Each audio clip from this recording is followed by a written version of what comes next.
اور ہوا یہ کہ 17 اکتوبر سے 25 اکتوبر تک یہ تقریباً 8-10 دن کے اندر 1 ارب 80 کروڑ روپے اوپن چیس کے ذریعے نکالے گئے۔ اوپن چیس کا مطلب یہ ہے کہ لینڈ ایکوزیشن آفیسر نے اپنے نام پر تمام رقم جو ہے تقریباً 2.25 ارب روپے نکالیے اور اس کے رقم کے بورے بھر کے وہ جا کے ڈی سی آفس لے گئے۔ حالانکہ قانون قاعدہ یہ ہے کہ جس بندے سے زمین لی جاتی ہے تو سب سے پہلے تو یہ 1 ارب 80 کروڑ روپے نکالے گئے اور وہ پھر بورے تھے جن کو یہ اہلکار جو ہے وہ ڈی سی آفس پہنچاتے تھے، تو ڈی سی صاحب اس کو کہاں پہنچایا ہے؟ جی خان صاحب، اب ڈی سی صاحب ہی بتائیں گے کہ ان کو کہاں پہنچایا۔ اب ظاہر ہے اور قانون قاعدہ یہ ہے کہ جب بھی زمین سرکاری کسی منصوبے کے لیے حاصل کی جاتی ہے تو اس کا باقاعدہ ریونیو ریکارڈ کے مطابق ایوارڈ ہوتا ہے، اس کے مالکان کا تعین ہوتا ہے، اس کی قیمت کا تعین ہوتا ہے اور اس کے بعد کراس چیک کے ذریعے ادائیگی ہوتی ہے زمین کے مالکان کو۔ لیکن اور ہر جگہ پہ اب بینک کا ہر قصبے میں ہر جگہ پہ بینکس موجود ہیں، لیکن یہاں پر یہ ہوا کہ لوگوں کے جو کھاتے دار ہیں ان کے کوئی بھی اکاؤنٹ نہیں کھلوائے گئے اور ان کو دینے کے بجائے انہوں نے خود نکال لیے اور کہا یہ گیا کہ جی ہم یہ پیسے ان لوگوں کو خود دیں گے، اپنے ہاتھ سے دیں گے۔ حالانکہ جب اتنی بڑی سرکاری یہ پیسوں کی لین دین ہے تو پہلے پابند کیا جائے سیلر کو، اور کوئی مسئلہ نہیں ہے، 1 گھنٹے میں اکاؤنٹس کھل جائیں گے، ان لوگوں کے اکاؤنٹ کھولتے اور پھر اکاؤنٹ ٹو اکاؤنٹ ٹرانسفر ہونا چاہیے نا۔ یہ کون سا طریقہ ہے کہ بوروں میں اربوں روپے نکالے اور کہا کہ ہم بانٹنے جا رہے ہیں؟ جی ہاں، یہی بات ہوئی اور یہ خان صاحب اب جب چیف سیکرٹری صاحب نے اس کی انکوائری کرائی، شمیر بھٹو اور نذیر قریشی صاحب دوشی افسران ہیں، انہوں نے یہ انکوائری رپورٹ دے دی۔ اچھا، بڑی بات یہ ہے کہ سندھ حکومت کی انکوائری رپورٹ میں یہ اسٹیبلش ہو گیا ہے کہ یہ ایک بہت بڑی مالیاتی بے ضابطگی ہے اور اس میں مبینہ طور پر کرپشن ہوئی ہے، فراڈ ہوا ہے اور اس رپورٹ کے نتیجے میں آج تازہ ترین خبر یہ ہے کہ سندھ حکومت نے چیف سیکرٹری سندھ نے 2 نوٹیفیکیشن جاری کر کے ڈی سی مٹیاری کو عہدے سے ہٹا دیا ہے اور جو سعید آباد کا اسسٹنٹ کمشنر ہے منصور عباسی اس کو سسپینڈ کر دیا گیا ہے۔ اور اس کے حوالے سے ڈی سی مٹیاری جو عدنان رشید ہیں ان کے لیے اسٹیبلشمنٹ ڈویژن آف پاکستان کو بھی لکھا جا رہا ہے کہ ان کے خلاف کارروائی کرے۔ مگر یہ تو پوچھے نا کوئی اس سے کہ بھائی یہ بوروں سے پیسے دے کے کہاں سے آگئے، اس کے لیے تو ایک کرمنل انویسٹیگیشن ہونی چاہیے نا۔ جی خان صاحب، اب دیکھیں کرمنل انویسٹیگیشن کی جو بات ہے کہ سندھ گورنمنٹ کے پاس تو ہے صرف اینٹی کرپشن۔ اب اینٹی کرپشن کا آپ کو پتا ہے کہ صوبائی اینٹی کرپشن کی کارکردگی وہ تو کرپشن ادارہ کہلاتا ہے نا۔ جی بالکل، وہ تو کرپشن، تو اس کے لیے ہونا یہ چاہیے کہ فوری طور پہ ایف آئی اے کو آگے آنا چاہیے، نیب کو آنا چاہیے، کیونکہ وفاق کا پیسہ ہے اور اس میں بینک ملوث ہیں، بینک ٹرانزیکشنز ہیں، ان کو آگے جانا چاہیے اور سارا ریکارڈ لینا چاہیے۔ اب یہ بتایا جا رہا ہے کہ مٹیاری میں وہ پیسے لوگوں کو مینولی دیے جا رہے ہیں، تو اس کی تحقیقات ہونی چاہیے، ساری چیزیں یہ اپنے پاس ریکارڈ کو ضبط کرنا چاہیے کہ کیا ہو رہا ہے، کس کے نام پہ پیسے نکلے ہیں، کس کو دیے جا رہے ہیں۔ اور دوسری بات ہے یہ صرف مٹیاری کا ایشو نہیں ہے، یہ 15 ارب روپے جو سندھ کے 7 اضلاع کو دیے گئے ہیں، تو 15 ارب روپے جو دیگر جو 7 اضلاع ہیں ان کے جو 11 ارب روپے ان کا کیا ہو رہا ہے، ان کی بھی تحقیقات ہونی چاہیے، ان تک بھی پہنچنا چاہیے اداروں کو اور ان پر بھی نظر ہونی چاہیے۔ اور اصل کام تو نیشنل ہائی وے اتھارٹی کا ہے نا کہ جس کے پیسے ہیں وہ ایسے پیسے دے رہے ہیں اور اس کی اکاؤنٹیبلٹی نہیں ہے، اس کی بکس نہیں ہے، اس کا پورا نظام جو ہے یہ ذمہ دار تو نیشنل ہائی وے اتھارٹی ہے نا، اور پھر یہ سندھ کی بیوروکریسی ہے۔ جی خان صاحب، اس کی بیوروکریسی ہے اور نیشنل ہائی وے اتھارٹی ظاہر ہے کسٹوڈین ہے، اس کے پیسے ہیں، وہ پروگرام کا ایڈمنسٹریٹو ڈپارٹمنٹ ہے، ان کو اس معاملے کو فوری نوٹس لینا چاہیے۔ اور اس کے علاوہ یہ جو لوگ بھی اس میں ملوث ہیں، اور یہ کیونکہ چیف سیکرٹری صاحب نے یہ زبردست انیشیٹو لیا ہے، اب جس چیزیں سامنے آ گئی ہیں تو اب ان کے خلاف باقاعدہ ضابطے کی کارروائی ہونی چاہیے اور یہ جو اس کے جو تفصیلات ہیں فراڈ کے وہ آفیشیلی اوپن ہونے چاہیے اور سامنے آنے چاہیے کہ اچھی بات ہے، کیونکہ اکثر ہم نے دیکھا ہے کہ انویسٹیگیشن وغیرہ ہوتی ہے مگر کوئی ایکشن نہیں ہوتا، مگر یہ چیف سیکرٹری کی کارروائی ایکشن، اس کے نتیجے میں لوگ آئیڈینٹیفائی ہوئے، ان کے خلاف ایکشن شروع ہوا ہے۔ مجھے یقین ہے کہ اس کو اب ہم اس میں کرمنل انویسٹیگیشن ہونی چاہیے، پتہ ہونا چاہیے کہ پیسے کہاں کہاں پہنچے۔ کمرشل بریک، اس میں ہم ذکر کریں گے خیبر پختونخوا میں دہشت گردی کے سنگین واقعات ہوئے ہیں اور ایک بار پھر دہشت گردی کے نرغے میں نظر آتا ہے کہ خیبر پختونخوا، اس کی تفصیل سے بات کرتے ہیں چھوٹے سے وقفے کے بعد۔ خیبر پختونخوا ایک بار پھر دہشت گردی کے نرغے میں ہے اور قانون نافذ کرنے والے ادارے نشانے پر ہیں۔ آج دو مختلف واقعات میں 6 پولیس اہلکار اور 2 فوجی جوان شہید ہوئے۔ پہلا حملہ ضلع لکی مروت میں کیا گیا جب دہشت گردوں نے گشت پر معمور پولیس موبائل کو نشانہ بنایا۔ گھات لگائے حملہ آوروں کی جانب سے کی گئی فائرنگ کے دوران 6 پولیس اہلکار شہید ہوئے، جن میں پولیس موبائل کا ڈرائیور اور ڈیوٹی انچارج بھی شامل ہے۔ دوسرا واقعہ باجوڑ کے علاقے میں ہوا، بالخیل میں، جہاں گزشتہ شب دہشت گردوں کی فائرنگ کے تبادلے میں فوج کے 2 جوانوں نے جام شہادت نوش کیا، جبکہ جوابی فائرنگ میں ایک دہشت گرد مارا گیا جو فورسز پر متعدد حملوں میں ملوث بتایا گیا تھا۔ آج ہونے والے دونوں حملوں کی ذمہ داری ٹی ٹی پی نے قبول کی ہے۔ لکی مروت میں پولیس اہلکاروں کی شہادت کے بعد انسپکٹر جنرل پولیس کے پی معظم جان انصاری کا میڈیا سے گفتگو میں کہنا تھا کہ حملے میں ملوث افراد کا معلوم ہے، حملہ آوروں کا پہاڑوں تک پیچھا کیا گیا ہے۔ حالیہ دنوں کے پی میں دہشت گردی کے سنگین واقعات میں تیزی دیکھی گئی ہے۔ اس سے قبل 11 نومبر کو شمالی وزیرستان کے علاقے میرلی میں ہونے والے خودکش حملے میں 5 سیکیورٹی اہلکار زخمی ہوئے تھے، جبکہ 23 اکتوبر کو میرلی میں ہی فوج کے قافلے پر خودکش حملہ کیا گیا تھا جس میں 21 فوجی زخمی ہو گئے تھے۔ اکتوبر میں ہی چارسدہ اور جنوبی وزیرستان میں 2 پولیس اہلکاروں کو دہشت گردی کا نشانہ بنایا گیا تھا۔ کے پی پولیس کے اعداد و شمار کے مطابق رواں سال جنوری سے اب تک شرپسندوں نے پشاور، مالاکنڈ، لکی مروت اور باجوڑ سمیت صوبے کے جنوبی حصوں میں کئی حملے کیے، جن میں 106 پولیس اہلکاروں کی دوران ڈیوٹی ان کی شہادت ہوئی ہے۔ دہشت گردی کی حالیہ لہر کے خلاف 3 روز قبل جنوبی وزیرستان کے علاقے وانا میں سینکڑوں افراد نے مظاہرہ کیا، جسے امن مارچ کا عنوان دیا گیا تھا۔ مظاہرین نے سول انتظامیہ سے علاقے میں امن و امان بحال کرنے کا مطالبہ بھی کیا، جبکہ پچھلے مہینے سوات میں بھی دہشت گردی کے واقعات کے خلاف ہزاروں لوگ سڑکوں پہ نکلے تھے۔ اس موضوع پر بات کرنے کے لیے ہم جائیں گے ڈیرہ اسماعیل خان، جہاں پہ ہمارے ساتھ موجود ہیں ممتاز سینئر صحافی احسان اللہ ٹیپو مسعود۔ بہت بہت شکریہ احسان اللہ صاحب۔ یہ بتائیے گا یہ جو تازہ ترین واقعات ہوئے ہیں، خاص طور پہ آج کے واقعات ہیں، ان کے بارے میں ہماری کیا معلومات ہے؟ یہ علیحدہ تو کارروائیاں تھیں، مگر ٹی ٹی پی نے اس کی دونوں کی ذمہ داریاں قبول کی ہیں۔ ہاں بالکل، آج لکی مروت میں جو واقعہ ہوا ہے جس میں ایک پولیس وین کو، پیٹرولنگ وین تھا، اس کو ٹارگٹ کیا گیا، جس میں 6 کے قریب جو پولیس اہلکار ہیں ان کی یعنی شہادت ہوئی ہے۔ اور اس کے علاوہ بھی باجوڑ میں چارمن کا جو علاقہ ہے وہاں پہ پھر سیکیورٹی فورسز کے ایک گاڑی پہ حملہ ہوا ہے، اس میں بھی 2 کے جو اہلکار ہیں ان کی شہادت ہوئی ہے۔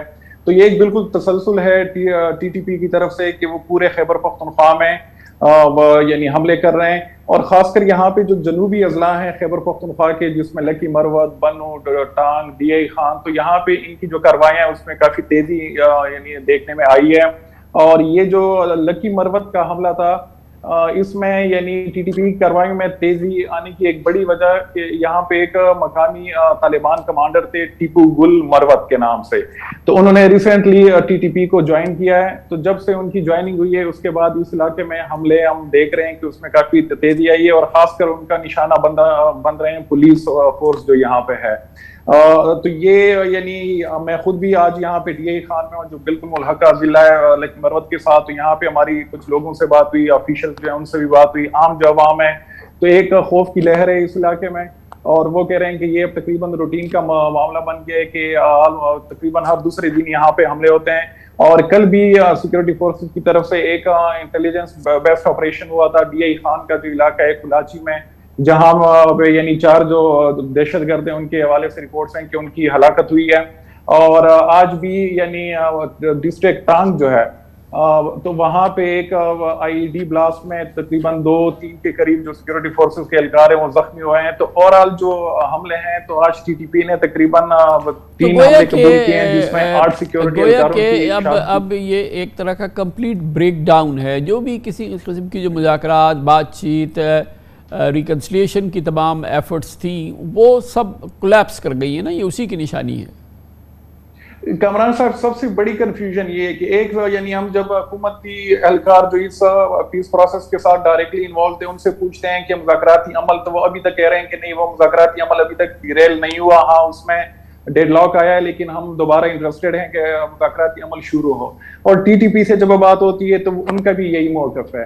اور صرف یہ نہیں کہ مذاکراتی عمل کے حوالے سے ان کا یعنی جو سیز فائر ہے ان کے حوالے سے دونوں طرف سے جو ہمیں یعنی بتایا جاتا ہے وہ یہی ہے کہ نہیں سیز فائر تو ابھی بھی انٹیکٹ ہے، کسی نے بھی فارملی اس کو ختم کرنے کی یعنی اناؤنسمنٹ نہیں کی، لیکن حملے بھی ہو رہے ہیں تواتر کے ساتھ ہو رہے ہیں اور اس میں ہلاکتیں بھی ہو رہی ہیں دونوں طرف سے، یعنی T T P security forces کو ٹارگٹ کر رہا ہے اور سیکورٹی فورسز بھی اپنے جو ٹارگیٹڈ آپریشن ہے ٹی ٹی پی کے خلاف ان کے ہائیڈ آؤٹس اس میں ان کو نشانہ بنایا جا رہا ہے۔ تو اس کنفیوژن کی وجہ سے جو صوبائی حکومت ہے کے پی کی وہ بھی کنفیوزڈ ہے کہ آیا ہم فل فلیجڈ آپریشن لانچ کریں ٹی ٹی پی کے خلاف یا ہم جو مرکزی حکومت ہے ان کا انتظار کریں۔ اچھا ایک اور چیز ہے امپورٹنٹ، جیسے کہ کل ہم نے دیکھا کہ یہ پچھلے دنوں میں وانا میں ایک پبلک ایک طرح سے پروٹیسٹ ہم نے دیکھا اس قسم کے واقعات کے خلاف، اور لوگ جو ہیں وہ موبلائزڈ ہوئے ہیں اور بڑی تعداد میں نکلے ہیں وہ، اور اس قسم کی ایکٹیویٹیز کے خلاف ہم نے یہ وانا میں دیکھا، ہم نے سوات میں دیکھا، بہت بڑی تعداد میں لوگ نکلے ہیں۔ تو کوئی پبلک رسپانس بھی جو کہ اس سے پہلے اس انداز کا نہیں آیا، کیا وہ ہم دیکھ رہے ہیں؟ ہاں لوگوں میں یہاں پہ جو ایک فیئر فیکٹر تھا وہ چیز ختم ہو گئی ہے، وہ اب اگر ریاست کی طرف سے کوئی کوتاہی ہو سیکیورٹی کے حوالے سے تو لوگ نکلتے ہیں، طالبان کی طرف سے اگر کوئی اس طرح کی کارروائی ہو تو ان کے خلاف بھی لوگ نکلتے ہیں، اور وانا میں یعنی ہزاروں کی تعداد میں لوگ نکلے تھے کیونکہ پچھلے کچھ عرصے میں وانا کے جو پولیس اسٹیشن ہے وہاں پہ تو ان پہ مسلسل حملے ہو رہے ہیں طالبان کی طرف سے، اور جن کی ذمہ داری ٹی ٹی پی نے قبول بھی کیے ہیں، تو لوگ اور وہاں پہ کڈنیپنگز بھی ہوتی ہیں تو ان کے خلاف لوگ نکلے تھے، اور وہ دونوں یعنی ریاست جو ادارے ہیں ان سے بھی ان کا یہی مطالبہ تھا کہ یہاں پہ امن کو ریسٹور کروایا جائے، اور وہ ٹی ٹی پی کی بھی ایک کنڈیمنیشن تھی کہ یہاں پہ ہم دوبارہ جو لا اینڈ آرڈر سچویشن ہے اس کو خراب نہیں ہونے دیں گے۔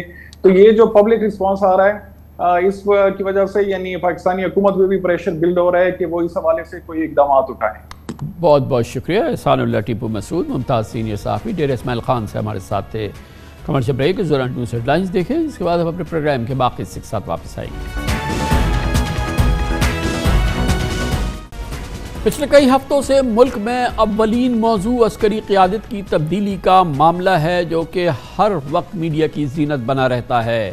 شہباز شریف حکومت کی اتحادی اراکین اور تحریک انصاف کے چیئرمین عمران خان کے بیانات پہلے ہی اس معاملے کو متنازع کر چکے ہیں، اور آج اخبار ڈان میں ایک بہت ہی امپورٹنٹ خبر آئی ہے، اور جس کو کہ ابھی حکومت نے کسی قسم کی اس کی باقاعدہ تردید جاری نہیں کی ہے۔ اس کے مطابق حکومت نے فیصلہ کیا ہے کہ پاکستان آرمی ایکٹ 1952 میں ترمیم کر دی جائے۔ بتایا گیا ہے کہ اس ترمیم کے بعد وزیر اعظم یہ اختیار حاصل کرنا چاہتے ہیں کہ وہ مدت ملازمت ختم ہونے کے بعد بھی آرمی چیف یا جلد ریٹائر ہونے والے کسی سینئر آفیسر کو آئندہ احکامات تک اپنے فرائض جاری رکھنے کا حکم دے سکیں، جبکہ موجودہ قانون کے تحت آرمی چیف کے دوبارہ تقرر یا مدت ملازمت میں توسیع کے لیے وزارت دفاع کے ذریعے سمری کی جاتی ہے، جس کی پہلے وزیر اعظم اور اس کے بعد صدر مملکت حتمی منظوری دیتے ہیں۔ لیکن پاکستان آرمی ایکٹ میں مجوزہ تبدیلی کے بعد وزیر اعظم صرف ایک نوٹیفیکیشن کے ذریعے آرمی چیف کو برقرار رکھ سکیں گے یا کسی لیفٹیننٹ جنرل کو تا حکم ثانی کام کرنے کا حکم دے سکتے ہیں۔ آج کے اس خبر کے مطابق پاکستان آرمی ایکٹ کی سیکشن 176 کے موجودہ متن میں ری اپوائنٹمنٹ کے بعد لفظ ریٹینشن ڈالا جائے گا، اور اسی طرح سے لفظ ریلیز کے بعد ریزائن بھی شامل کیا جائے گا۔ ان قانونی تبدیلیوں سے متعلق سمری کابینہ کے قانون سازی سے متعلق کمیٹی کے سامنے پیش کی جانے کی اطلاع ہے، اور پھر مسودہ قانون سازی کے لیے پارلیمنٹ میں پیش کیا جائے گا۔ آج آرمی چیف کی تعیناتی میں بات کرتے ہوئے عمران خان نے کہا کہ آرمی ایکٹ میں تبدیلی سے اداروں کو نقصان پہنچنے کا خطرہ ہے، یہ اپنے مفادات کے لیے اداروں کو نقصان پہنچا رہے ہیں، ہم چاہتے ہیں کہ جو بھی تعیناتی ہو وہ میرٹ کی بنیاد پر ہو۔ جیسے کہ آپ کو میں نے بتایا کہ مجوزہ تبدیلی جو کہ آج اخبار ڈان کی شہ سرخیوں میں صفحہ اول پہ شائع ہوئی ہے، اس کی حکومت نے باقاعدہ کوئی تردید جاری نہیں کی ہے، حکومت نے اس پر باقاعدہ کسی قسم کا کوئی تبصرہ بھی نہیں کیا ہے، جس سے لگتا یہ ہے کہ یقیناً اس خبر کی بنیاد ہے اور یہ بے پر کی خبر نہیں ہے، کیونکہ اس کی ٹائمنگ بہت امپورٹنٹ ہے، اس کے بہت دور رس اثرات ہوں گے، اور یقیناً اس ماحول کے اندر اس کی تعبیر بھی مختلف مبصرین مختلف انداز سے دیکھ رہے ہیں۔ کسی کا خیال یہ ہے کہ کوئی لیفٹیننٹ جنرل صاحب جو کہ آرمی چیف کی ریٹائرمنٹ کے وقت شاید اس سے چند دن پہلے ریٹائر ہو جائے، وزیر اعظم شاید ان کو توسیع دینے کے لیے اس قانون میں تبدیلی کر رہے ہیں. کچھ کا خیال یہ ہے کہ موجودہ غیر معمولی صورتحال میں وزیر اعظم صاحب شاید موجودہ آرمی چیف کو چند ماہ یا چند عرصے کے لیے مزید کام کرنے کا کہیں, اس لیے یہ ترمیم ہو رہی ہے. جتنے منہ اتنی باتیں, ہمیں اس بارے میں نہیں معلوم کہ اس کا مقصد کیا ہے اور یہ اس کے اثرات جو ہیں وہ بہرحال بہت دوررس ہوں گے. یہ ہم آپ سے دوبارہ کہہ رہے ہیں کہ حکومت نے اس کی باقاعدہ تردید نہیں کی ہے. اسی لیے اس موضوع کو ہم آگے بڑھاتے ہیں اور اس پر بات کرنے کے لیے ہم نے دعوت دی ہے. ہمارے ساتھ موجود ہیں پاکستان کے نامور سینئر ترین قانون دان جناب جسٹس ریٹائرڈ رشید رضوی. بہت بہت شکریہ جج صاحب, آپ نے ہمیں جوائن کیا ہے. یہ فرمائیے گا کہ آپ نے بھی یہ خبر پڑھی اور یہ آرمی ایکٹ میں تبدیلی کی ایک بڑی ایک غیر معمولی کوشش ہے اور اس میں تبدیلی کی اور اس کی ٹائمنگ بڑی امپورٹنٹ ہے. آپ کا پہلا رد عمل کیا تھا اس کو دیکھ کے؟ میں تو یہی سمجھ رہا تھا کہ یہ پھر کوئی نہ کوئی موجودہ حکومت اپنا سیاسی بلنڈر کرے گی اور آئین میں وہ طریقہ ان کا یہی ہے کہ آئین کی پروویژنز کو ان ایفیکٹو کرنے کے لیے وہ سب آرڈینیٹ لیجسلیشن میں امینڈمنٹ چاہ رہے ہیں.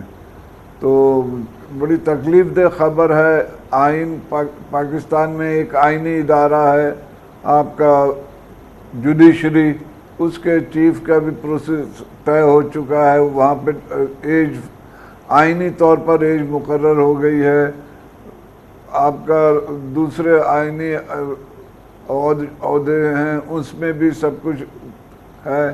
یہ کیوں مسئلہ ہوتا ہے آرمی چیف کے اپوائنٹمنٹ کا؟ کیوں حکومت اس میں انٹرسٹڈ ہوتی ہے کہ میرا آدمی یا کس کے اور کا آدمی نہ آئے؟ اس میں سمپل سی ہے, ایک پریسیڈنٹ یہ اسٹیبلش کر دے جس طرح سے خود ماضی میں یہ ابھی کچھ 2 ہفتے پہلے ہی کہہ رہے تھے سب کہ جی میرٹس پہ فیصلہ ہوگا, سینیورٹی پہ فیصلہ ہوگا. سینیورٹی پہ ایک بات سینیورٹی پہ کر دیں. اب 2 دن پہلی بات تو یہ ہے کہ ریٹینشن کا کنسیپٹ جو ہے وہ آپ کس طرح سے آرمی ایکٹ میں انٹروڈیوس کریں گے؟ آپ ججمنٹ آپ کی موجود ہے جس میں انہوں نے ریگولیشن کے تحت ایکسٹینشن کو اسٹرک ڈاؤن کر دیا تھا کہ نہیں کر سکتے. 6 مہینے کی مہلت دی تھی اس میں 1952 آرمی ایکٹ میں امینڈ کرنے کی. اب آپ اس کو کس طرح سے بائی پاس کر کے 243 آرٹیکل 243 کو بائی پاس کر کے آپ ایک نیا پروویژن لا رہے ہیں کہ بس جو کچھ ہے وہ پرائم منسٹر ہوگا اور باقی اداروں کا باقی اور کیبنٹ کا اور ان کا کوئی سے نہیں ہوگی.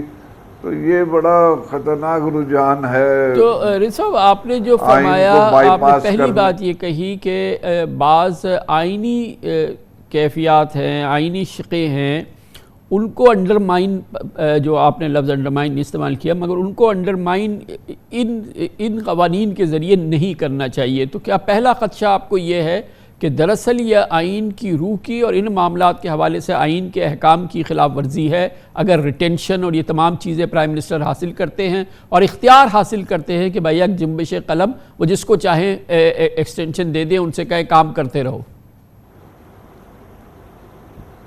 دیکھیں آرٹیکل 243 میں بے شک صدر کے اختیارات ہیں لیکن آن the advise of prime minister. صدر کو انہوں نے نہیں نکالا.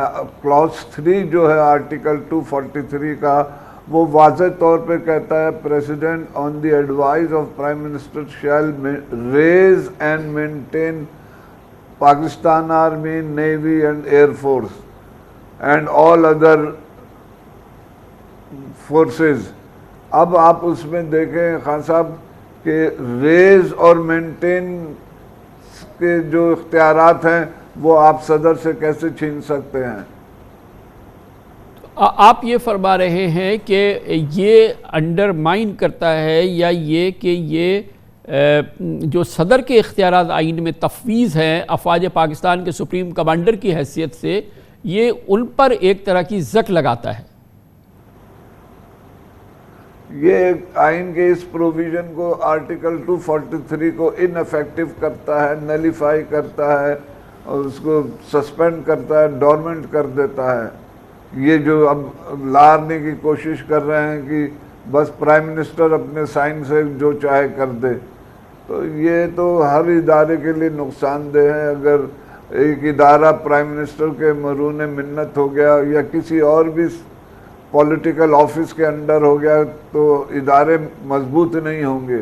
ہمیں وہ اقدام اٹھانے چاہیے جس سے ادارے مضبوط ہوئے. ذرا اس کی یہ قانونی پوزیشن بتائیے گا کہ اگر واقعی حکومت ایسا کرنا چاہے تو کیا وہ اسے مثال کے طور پہ صدارتی آرڈیننس کے ذریعے کر سکتی ہے، یا یہ کہ اسمبلی میں ایک سادہ اکثریت سے یہ قانون بنا سکتی ہے، یا کوئی ایک نوٹیفیکیشن جاری کر کے یہ اختیار لے سکتے ہیں وزیر اعظم، یا اس کے لیے دونوں ہاؤس کی چاہیے ہوگی؟ کہ کیسے یہ انکارپوریٹ کیسے ہوگا؟ دیکھیں دونوں ہاؤس کی بھی چاہے کامن اجلاس بلا لیں، جوائنٹ سیشن بلا لیں، لیکن آرٹیکل 8 کانسٹیٹیوشن کا یہ کہتا ہے کہ کوئی قانون اگر آئین کے متصادم ہے، اس کے کانفلکٹ میں ہے، وہ وائڈ ہوگا. تو اگر یہ پروویژنز ان کے 243 کو افیکٹ کر رہے ہیں، انفیکٹو کر رہے ہیں، سسپینڈ کر رہے ہیں، ڈیزالو کر رہے ہیں، نالیفائی کر رہے ہیں، تو وہ تو وائڈ اور لا ہے. اور اس میں دلچسپ بات یہ ہے رضا صاحب کہ اس کا یہ نہیں اس میں تعین ہے کہ کس رینک تک کے آفیسر کو وزیر اعظم کہہ سکتے ہیں. بظاہر یہ لگ رہا ہے کہ وہ فوج کے کسی بھی افسر کو کبھی بھی کہہ سکتے ہیں کہ یار کام کرتے رہو، پھر ہم آپ کو بتائیں گے کہ کب آپ کی ریٹائرمنٹ ہوگی. خان صاحب یہی سب سے بڑا پرابلم ہے کہ وہ ایک آئینی ادارے کو ایک پولیٹیکل آفس کے ماتحت کر رہے ہیں. آپ کے نزدیک یہ سب سے تشویش کی اور اس میں پریشان کن بات ہے؟ بالکل اس ادارے میں بے چینی بڑھے گی. اس میں محنت کرنے کے دیکھیں نا، ہر جنرل کی خواہش ہوتی ہے کہ اپنے ٹرن پہ وہ چیف بنے. اگر اس کو یہ یقین ہو گیا کہ وہ نہیں بن سکتا تو وہ کیوں ادارے میں محنت کرے گا؟ ایک جج محنت کرتا ہے اس لیے کہ اس کو معلوم ہے کہ کل وہ چیف جسٹس بنے گا اس ادارے کا، سینئر جج بنے گا، 2 نمبر 3 نمبر جج بنے گا. لیکن اگر یہاں پہ آپ جنرلز کو یہ میسج دے رہے ہیں کہ تم لوگ صرف ایک سیاسی آفس کے، ایک پولیٹیکل آفس کے ماتحت ہو، تو وہ پھر بے چینی پیدا کرتا ہے، ڈس ہارٹن ہو جاتے ہیں، ڈسکریج ہو جاتے ہیں. یہ ادارے پہ بڑا غلط امپریشن جائے گا. یقیناً. بہت بہت شکریہ، بڑی نوازش. جناب جسٹس ریٹائرڈ رشید رضوی بہت ماہرانہ، بہت ہی تجربہ کار پاکستان کی چوٹی کے قانون دان ہیں. وہ فرما رہے تھے کہ دراصل یہ کوشش، یہ قانون اگر یہ بنانے کی کوشش کی جا رہی ہے تو اس کا مقصد یہ ہے کہ فوج کے ادارے کو سیاسی حاکمیت کے تحت کر دیا جائے. کمرشل بریک، اس کے بعد ذکر کریں گے پاکستان کی معاشی ناؤ منجدار میں کب سے پھنسی ہوئی ہے، گرداب میں پھنسی ہے، اب خدا نخواستہ ڈوبنے کے قریب ہے. یہ صرف میں نہیں کہہ رہا، پاکستان کے تمام چوٹی کے ماہرین کی یہ یکساں رائے ہے. اس پر ہم باقاعدہ آپ کو آگاہ کر رہے ہیں. آج بھی اس سلسلے میں آپ کو مزید ہم اس سلسلے میں اس کے مختلف ایلیمنٹس اور اس کی سنگینی سے آگاہ کریں گے چھوٹے سے وقت کے بعد. انتہائی تشویش کی بات ہے کہ پاکستان کے چوٹی کے ماہرین معیشت میں اب اس معاملے پر کوئی دو رائے نہیں ہے کہ پاکستان کی معیشت کی ناؤ ایک منجدار میں پھنسی ہوئی ہے. بہت بری کیفیت ہے اور کسی بھی وقت یہ جو منجدار میں پھنسی ہوئی ناؤ ہے یہ کسی خطرناک صورتحال سے دوچار ہو سکتی ہے، انتہائی خطرے سے دوچار ہو سکتی ہے. اسی پس منظر میں پاکستان کے مختلف جو اشاریے ہیں، پاکستان کی معیشت کے کلیدی اشاریے، وہ تمام خطرات کی گھنٹیاں بجا رہے ہیں. پاکستان IMF پروگرام کے تحت ہے اور یہ بھی ایک بڑے تشویش کی بات ہے کہ IMF پروگرام کے 9ویں جائزے پر پاکستان اور IMF کے درمیان آج کل مذاکرات تعطل کا شکار ہیں. حکومت پاکستان سیلاب سے معیشت کو پہنچنے والے نقصانات کی وجہ سے معاشی اہداف حاصل نہ کر سکی اور اب IMF سے چھوٹ یا ویوز کی خواہاں ہے. دوسری جانب IMF حکومتی کارکردگی اور اعداد و شمار سے مطمئن نہیں اور پہلے ہی 800 ارب روپوں کے اضافی ٹیکسز لگانے کا مطالبہ کر چکا ہے. IMF ٹیم اکتوبر کے آخری ہفتے میں پاکستان آنی تھی، پھر یہ دورہ 3 نومبر کے لیے دوبارہ اسکیجول ہوا اور توقع تھی کہ نومبر میں پاکستان کو 1 ارب 20 کروڑ ڈالر کی اگلی قسط موصول ہو جائے گی، مگر یہ معاملہ شاید اب آئندہ ماہ چلا گیا ہے، ہمیں نہیں پتا کہ اب اس پہ کب پیش رفت ہوگی۔ گویا شہباز شریف کی اتحادی حکومت کو ایک طرف تحریک انصاف کے لانگ مارچ کی صورت میں سیاسی مشکلات کا سامنا ہے، دوسری جانب معاشی حالات شہباز حکومت کے گلے کو آ رہے ہیں۔ اس وقت پاکستان میں مہنگائی کی مجموعی شرح تقریباً 26% ہے، جو کہ حالیہ تاریخ کی سب سے سنگین مہنگائی ہے، جس سے اس وقت پاکستانی دوچار ہیں۔ دوسری جانب ریمیٹنسز میں 9.27% کی کمی آئی ہے، اور یہ بتایا جا رہا ہے، ماہرین یہ کہہ رہے ہیں کہ یہ اب کمی کی روش ہے، یہ ٹرینڈ جو ہے یہ برقرار رہے گا۔ پچھلے مہینے ٹیکس وصولی کے ہدف میں بھی 17% کمی آ گئی ہے، اور پچھلے مہینے ہی ٹیکسٹائل ایکسپورٹس 27 کروڑ ڈالر یعنی 60 ارب روپے سے زائد کمی آئی ٹیکسٹائل ایکسپورٹس میں۔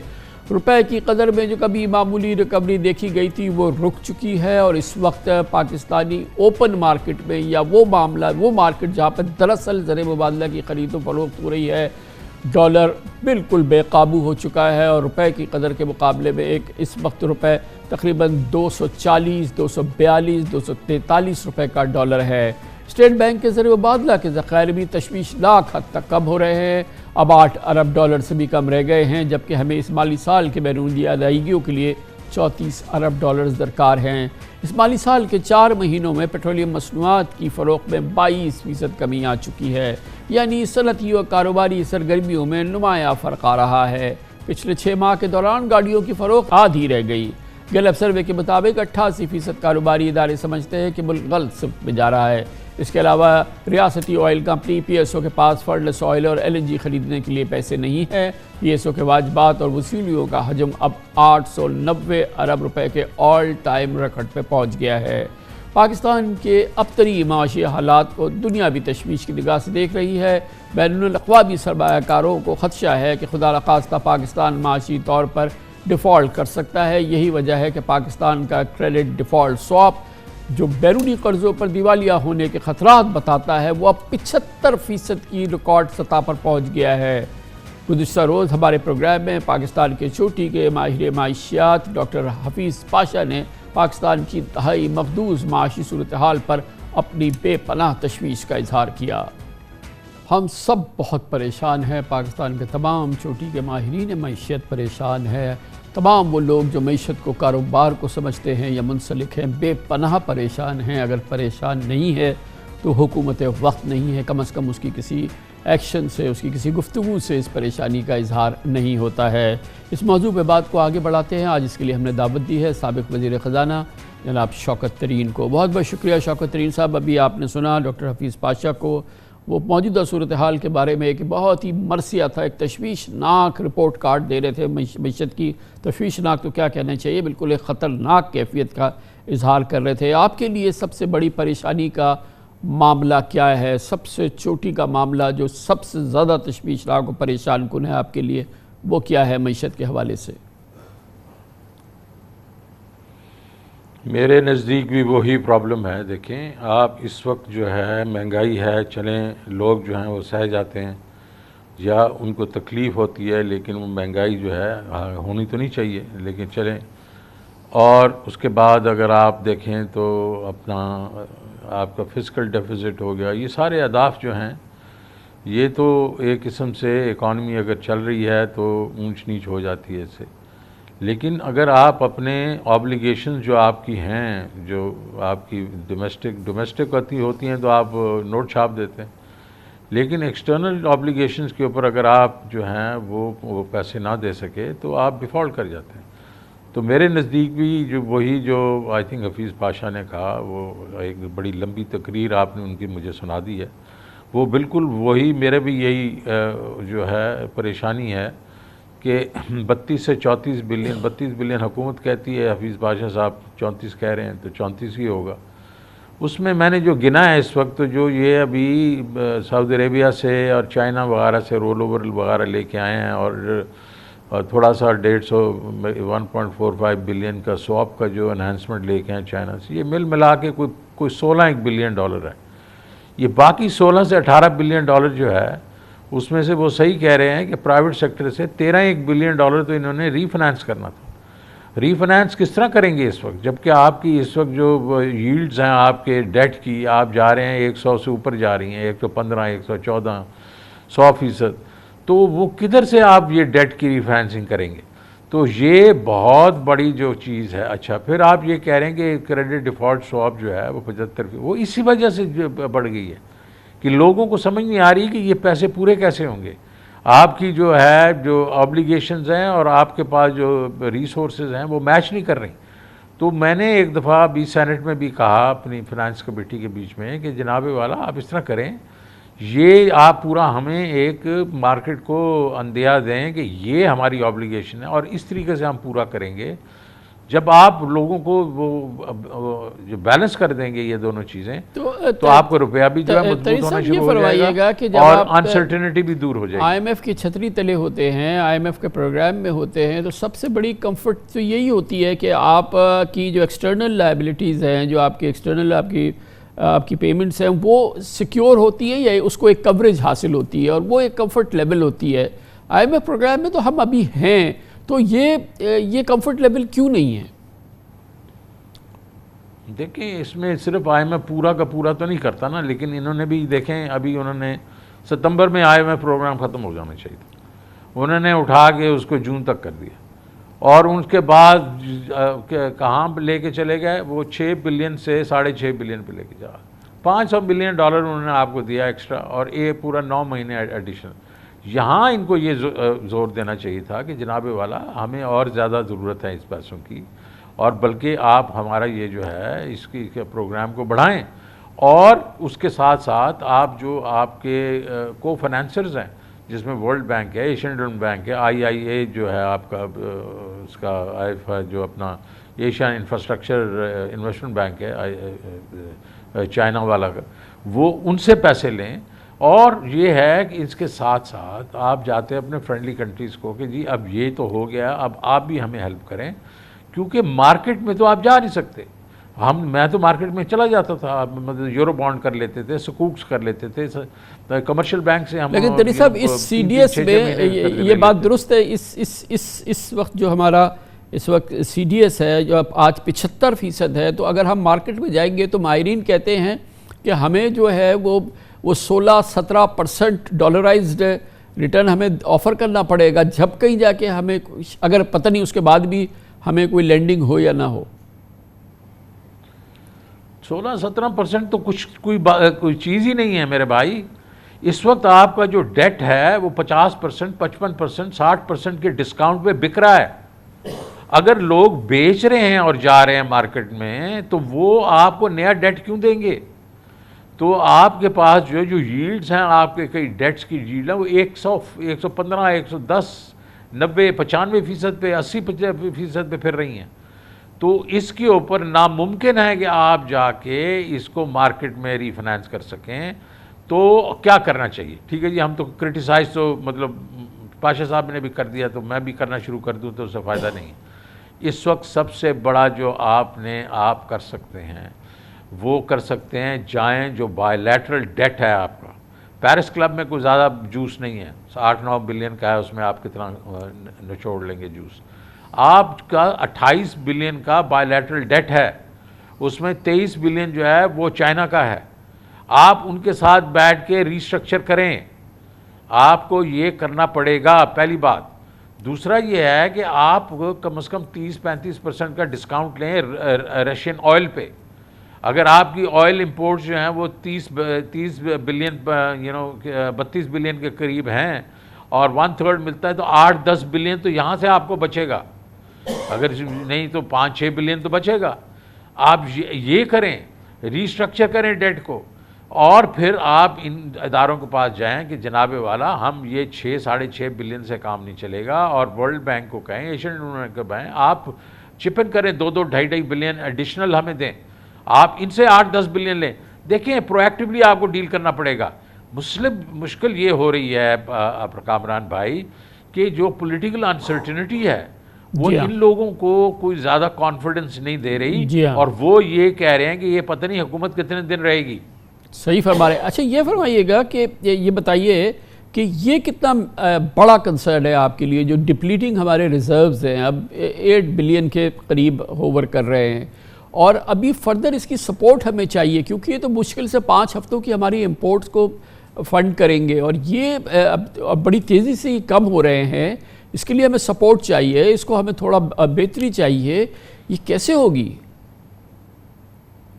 دیکھیں اس لیے ہو رہا ہے نا، دیکھیں آپ کا جو ریزروز کم ہوئے، پھر آپ کا وہ 1.5 بلین نیشنل ڈیولپمنٹ بینک کا آیا، 1.17 آپ کا IMF کا آیا، آپ 10 کی طرف پہنچے، 10 کی طرف پھر آپ کی پیمنٹس آ گئیں، آپ کی obligation آپ کی پیمنٹس آ گئیں. تو آپ نے یہ روکنا ہے، اس کو آپ نے جا کے ڈیٹ کو ریسٹرکچر کرنا ہے. آپ نے یہ جو آپ کی امپورٹس ابھی بھی جو ہیں کم ہوئی ہیں، لیکن اس کو اگر آپ 30% 35% کا ڈسکاؤنٹ لے لیتے ہیں، اس سے اور کم ہو جائیں گی. یہ تقریباً 700-800 ملین سے ہر مہینے کم ہو جائیں گی. تو میرا مطلب ہے کہ اچھا اور ایڈیشنالٹی لیں جا کے. آپ کو اگر کمرشل ڈیٹ نہیں مل رہا تو آپ جائیں ملٹی لیٹرلز کے پاس، بائی لیٹرلز کے پاس، کہ دیکھیں جی ابھی ہمیں ضرور چاہیے پیسے. اور یہ ظاہر ہے کہ جیسے ہم یہ ہمپ جو ہے ہمارا، یہ اس سے اوپر ہم چلے گئے. جب یہ سپر سائیکل بھی جو کم ہوگا تو اس سے ہماری پھر یہ اکانومی بھی گرو کرنا شروع ہو جائے گی. تو یہ چیز. دوسرا یہ ہے کہ ان کو یہ چاہیے، اب یہ روک کے بیٹھے ہوئے ساری امپورٹس کو، ارے بھائی اکانومی کو چلاؤ. آپ اگر اکانومی 0% پہ گرو کرے گی اور ایکسپورٹس گرو نہیں کریں گی اور ریمیٹنسز گرتی جائیں گی تو آپ کا پرابلم زیادہ سے زیادہ کمپاؤنڈ ہوتا جائے گا. آپ یہ نہیں کر سکتے. تو ایک اور جو سامنے بڑی ایک سیریس تھریٹ آ گیا ہے، کیونکہ ظاہر ہے کہ کرب میں اور جو انٹر بینک ریٹ ہے ایکسچینج، وہ تو بہت اس میں فرق ہو گیا ہے. آپ کے علم میں ہے ترین صاحب کہ وہ تو اب ہم جو بات کر رہے ہیں وہ 20 روپے 22 روپے کا فرق آ گیا ہے. تو ہماری ریمیٹنسز کون پاکستانی جو ہے وہ بینکنگ چینل سے بھیجے گا؟ اور یہ ریمیٹنسز ہٹ ہوں گی تو ہماری تو کمر ٹوٹ جائے گی ریزروز کی سپورٹ کی. اور وہی صورتحال ہے. یہ تو بہت ہی ڈینجرس اس وقت ایک کیفیت ہے. دیکھیں یہی تو ہوا ہے. اب دیکھیں آپ 2.2 بلین پہ آپ کی ریمیٹنسز آ گئیں، اور جب ہم جو اچھے وقتوں میں چھوڑ کے گئے تھے اپریل وغیرہ میں، اس وقت 3.1 بلین تھی. 25% ڈراپ ہو گئی، اور یہ اور ڈراپ ہوں گی. جس طرح آپ کہہ رہے ہیں کہ دیکھیں یہ ریمیٹنسز کیا ہیں، ذرا لیٹس اینالائز دیٹ. ایک تو RDA اکاؤنٹ ہے نا، وہ تو ہمارے پروفیشنل وغیرہ بھیجتے ہیں. یہ کیا ریمیٹنس؟ یہ ورکرز بھیج رہے ہیں. اس کا نام ہے ورکرز ریمیٹنسز. یہ لوگ اپنے گھر گھرستی کے لیے پیسے بھیجتے ہیں. جب ان کو پتہ چلے گا ہر ڈالر کے پیچھے مجھے 15 روپے 20 روپے بہتر مل رہا ہے حوالے سے، تو وہ کیوں نہیں بھیجے گا ادھر سے؟ تو آپ کے یہ ریمیٹنسز کم ہونے کا خطرہ زیادہ ہے. تو اسی لیے یہ کمپاؤنڈ ہوتا جا رہا ہے. It's a ویشس cycle. اس میں میرے خیال میں یہ بیٹھیں اکانومسٹ وغیرہ کو سے ساتھ اس کا بھی مشورہ دیجیے پلیز ترین صاحب. اس کا بھی مشورہ دیجیے کہ جو ہم IMF کے ٹارگٹس جو ہیں وہ مس کر رہے ہیں، جو انہوں نے ہمارے لیے پروگرام سیٹ کیا وہ مس کر رہے ہیں. اور ایک عجیب صورتحال ہو گئی ہے. انہوں نے کہا کہ جی یہ جو ڈیفیسٹ آ رہا ہے اس کو آپ فل کریں، اور اس کے لیے ایک 800 ارب روپے کا انہوں نے نسخہ ہمیں دیا ہے کہ آپ اس کو اب لائیں، ٹیکسز لائیں، ایڈیشنل ٹیکسز لائیں، اور آپ یہ ساری چیزیں پوری کریں. ان کے یہاں تو ایسا لگتا ہے کہ پاکستان کے لیے کوئی کنسیشن ہے ہی نہیں، کوئی ویور ہے ہی نہیں، بلکہ یہ تمام چیزوں پہ، اور پیٹرولیم لیوی، تمام چیزوں پہ ان کا پریشر جو ہے وہ مسلسل بڑھ رہا ہے. ہم کیا کریں؟ دیکھیں پچھلے سال اپریل میں آیا تھا اور میں نے 700 ارب روپے کی، ہم نے $500 ملین لے لیا تھا ان سے. اور ہم نے 6th ہمارا جو تھا اس کے بیچ میں ہم نے 500 میں ہم نے لے لیے تھے $500 ملین، اور کہا تھا ہم 700 ارب روپے سے ٹیکس بڑھا دیں گے، اور ہم تقریباً 4.95 پیسے سے وہ بڑھا دیں گے، اپنا ٹیرف بڑھا دیں گے بجلی کا، اور ہم پورا وہ اسٹیٹ بینک کو بالکل انڈیپینڈنٹ کر دیں گے. میں آ کے کھڑا ہو گیا، میں نے کہا یہ ہم نہیں کر سکتے. اب میں نے بیٹھ کے ری نیگوشیٹ کیا ادھر بیٹھ کے، اس کو 700 کو 350 کیا، اور وہ جو 4.95 تھا اس کو 245 پہ کیا، 2 روپے 45 پہ. پوائنٹ یہ آپ جو کہہ رہے ہیں ٹھیک کہہ رہے ہیں. یہ 11.5% انفلیشن پہ یہ بجٹ بنا تھا، اور یہ 3,900 ارب روپے کا صرف ہماری ڈیٹ پیمنٹس تھیں. اب وہ 101,000 ارب سے بڑھ گئی ہیں، بیکاز ہمارا جو اس وقت ڈسکاؤنٹ ریٹ ہے وہ 16% پہ پھر رہا ہے. ہماری انفلیشن 27 پہ ہے. چلیں وہ اس کو تو چھوڑیں. اگر ہمارا ڈسکاؤنٹ ریٹ ہی 15.5-16 ہے تو اس کا امپیکٹ ہے یہ. تو ایک تو ہم نے کیا ہے کہ ہم نے جو اپنے ریونیوز ہیں اور جتنے بھی 5 جو ہم نے انیشیٹو دیے تو وہ انہوں نے دھرے کے دھرے رکھ دیے ہیں, جس کے بیچ میں ہم نے براڈننگ کرنی تھی, ہم نے جو سپلائی چین کو ہم نے کہا تھا یہ سنگل ونڈو کریں گے, ہم یہ لے کے آئیں گے, پاس مشینیں لائیں گے, وہ انہوں نے سارا کا سارا ایک کرتے ہو. اس کا مطلب ہے کہ آپ کی وہ 30% گروتھ ہو رہی تھی ریونیو کی وہ ڈراپ ہو گئی ہے, وہ 15-16 پہ آ گئی ہے, میرے خیال میں ابھی 12 پہ ہے. تو وہ جو ہے نہیں ہے. اچھا اب پھر آپ نے جا کے ایک بڑا جمپ لگایا, آئی ایم ایف تو کہے گا آپ کو, آپ 6.5-7% کے ڈیفیسٹ سے آپ نے گرا کے کہہ دیا ان کو کہ ہم 4.6 کر دیں گے. 2% سے آپ نے مطلب فسکل جو پاشا صاحب کہہ رہے تھے 1500-1600 ارب روپے کا آپ نے کہا ہم جو ہے اپنے خرچے کم کر دیں گے. ارے بھائی نہیں ہوں گے, اب فلڈز بھی آئے ہیں تو آپ ان کے ساتھ بیٹھ کے ری نیگوشیٹ کریں, ان کو کہیں جناب والا ہم نے یہ پولیٹیکل ہمیں بڑی مار پڑی ہے, سیکریفائس دی ہے, اب آپ ہمیں راستے میں چھوڑ کے نہیں جا سکتے. بہت بہت شکریہ, بڑی نوازش. جناب شوکت ترین اپنی ماہرانہ تجربہ کار رائے دے رہے تھے اور ظاہر ہے کہ ان کا میٹر کرتا ہے. شوکت ترین صاحب 2 بار پاکستان کے وزیر خزانہ رہ چکے ہیں. کمرشل بریک, اس کے بعد ایک بار پھر کراچی کا رونا, کراچی کے اسٹریٹ کرائمز کا ایک بار پھر رونا. اس سال میں 100 لوگوں کی جان گئی اسٹریٹ کرائمز میں, اور ویسے تو ہر گھنٹے میں درجنوں لوگ کراچی کی سڑکوں پر لوٹے جا رہے ہیں. کیا کریں کراچی والے, اس کی بات کرتے ہیں چھوٹے سے وقفے کے بعد.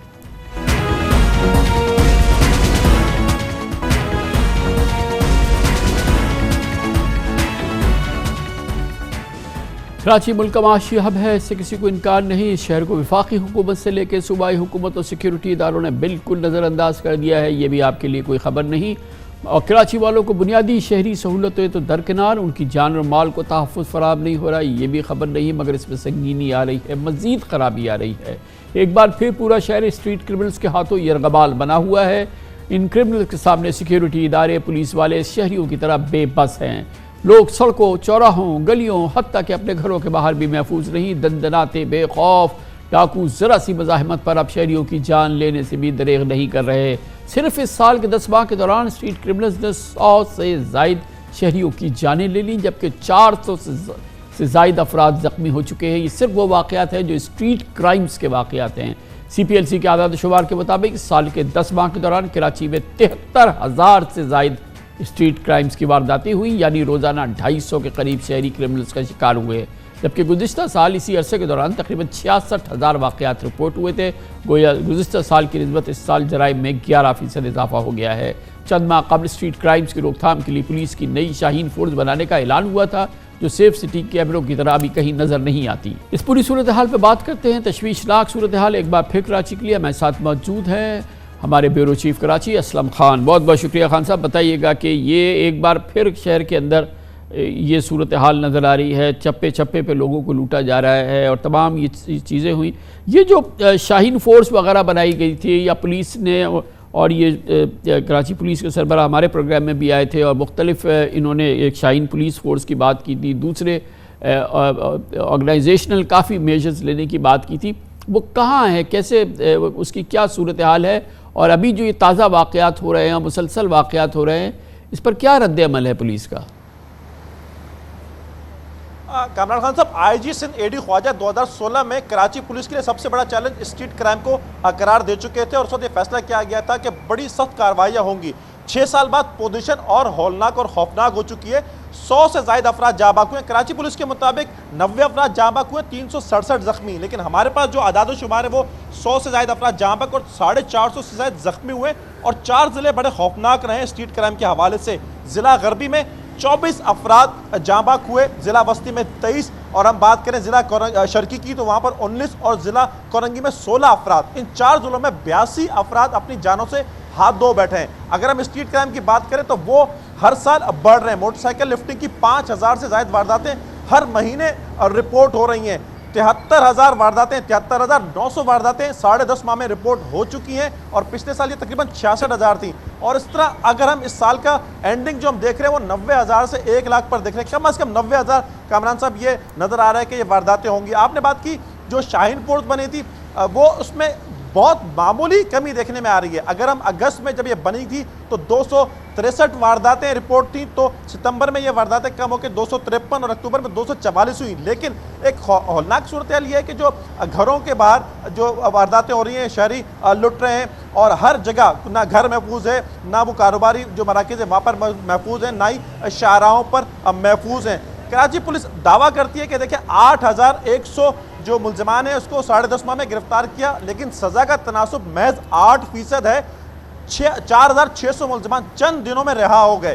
چند دنوں میں 8100 گرفتار ہوتے ہیں اور 3 دن سے لے کر 3 ہفتے کے دوران 4500 سے زائد ملزمان رہا بھی ہو گئے۔ کمزور تفتیش۔ اچھا یہ بتائیے کہ کوئی نظام نہیں بن سکتا کہ یہ لوگ جو کہ بہرحال عدالتوں سے رہا ہو جاتے ہیں اور جیسے کہ آپ نے کہا کہ چند دنوں میں رہا ہو جاتے ہیں، کہ ان پر کوئی چیک رہے، وہ دوبارہ خبروں کے مطابق دوبارہ سڑکوں پہ آ جاتے ہیں، دوبارہ لوٹ مار شروع کر دیتے ہیں، تو کوئی نظام نہیں ہے ایسا کہ ان پہ نگاہ رہے، کہ ان کو چیک رہے، یا وہ ایسا ان پہ ان کی مزاحمت ہو کہ وہ ایسا نہ کر سکے؟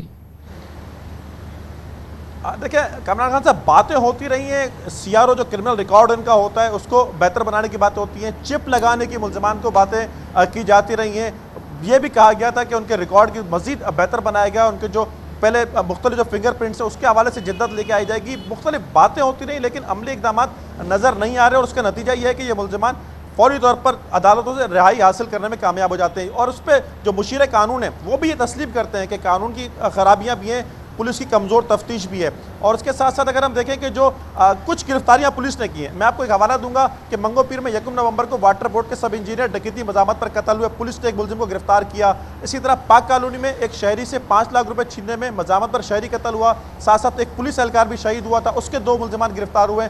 گلبرگ میں ایک گھر سے ڈکیتی کر کے نکلنے والے 3 ملزمان کو ہلاک کیا۔ لیکن خان صاحب، یہ کسی بھی طرح پولیس کی جسٹیفیکیشن نہیں ہوگی کہ جتنی بڑی 100 ہلاکتیں، اتنی ہلاکتیں تو پہلے کراچی میں 2015 میں جو فائرنگ کے واقعات تھے اس میں نہیں ہوئی ہیں، اور اس بار ڈکیتی مزاحمت پر یہ شاید دگنا یا 3 گنا اضافہ ہو چکا ہے۔ پہلے جو ہلاکتیں شاید 24 یا 25 تھی ڈکیتی مزاحمت پر، اب وہ 100 ہو چکی ہیں۔ بہت بہت شکریہ اسلم خان، ہمارے بیورو چیف کراچی کے ہمارے ساتھ موجود تھے۔ اس کے ساتھ ہی ہمارے آج کے پروگرام کا اختتام ہوتا ہے۔ کل آپ سے پھر ملاقات ہوگی انشاءاللہ۔ کل تک کے لیے کامران خان کو اجازت۔ اللہ حافظ ناصر۔